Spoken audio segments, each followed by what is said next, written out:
Прывітаннячка! Гэта крынж тыдня, праграма на Еўрарадыё, дзе мы смеемся з нахабнай махровай прапаганды і яе ідыёцкіх наступстваў. Асноўная ўвага Беларусі, але не забываемся і пра ўсходніх суседзяў.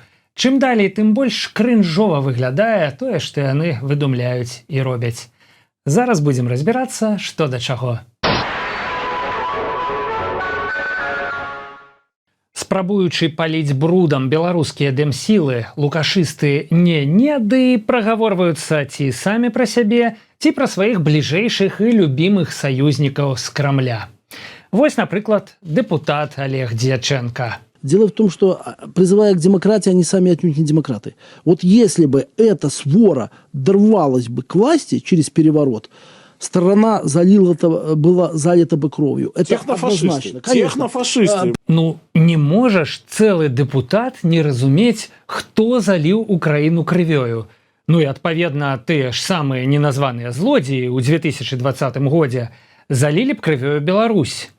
У прапаганды заўжды па класіцы. Галоўнае, хутчэй і грамчэй назваць фашыстам каго-небудзь іншага. На запраўках у памежных з Расіяй раёнах Беларусі кіроўцы пачалі заліваць па некалькі каністраў паліва. Часам іх грузяць у машыны на беларускіх нумарах, а часам на расійскіх. Справа ў тым, што ў Расіі, якую раней называлі краінай бензакалонкай, цяпер катастрафічна не хапае бензіна. За доўгія чэргі да аўтазаправачных станцый Расію ўжо называюць краінай аўтастаянкай. У чэргах нярэдка адбываюцца бойкі. Часам, каб разжыцца бензинам, кіроўцы вымушаныя ісці на скрайнія меры.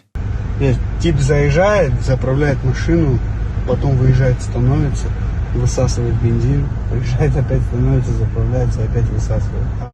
Едет просто.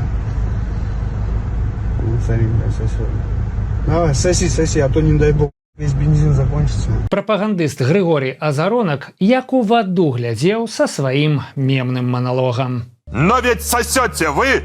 Сосете смачно, с проглотом. Фильм «Глубокая глотка» по сравнению с вами детский мультик. У Чэрыкаве культработнікаў адправілі працаваць у кароўнікі. Праз недахоп работнікаў на сельскагаспадарчых прадпрыемствах раёна туды даводзіцца накіроўваць шэфскую дапамогу ад працоўных калектываў горада. Самымі незанятымі ў райвыканкаме палічылі супрацоўнікаў бібліятэкі і кінавідэасеткі. Іх адправілі ў малочна-гандлёвы комплекс «Латышчына». Прадстаўнікам культурнай сферы давялося бяліць сцены жывёлагадоўчай фермы, чысціць клеткі для цялят і уладкоўваць сянажныя ямы. Гэта быў крынж тыдня на Еўрарадыё. Праз пару дзён будзем разбірацца з наступнай порцыяй хлусні і прапаганды. А пакуль усім міру, разборлівасці і добрых, праўдзівых навінаў.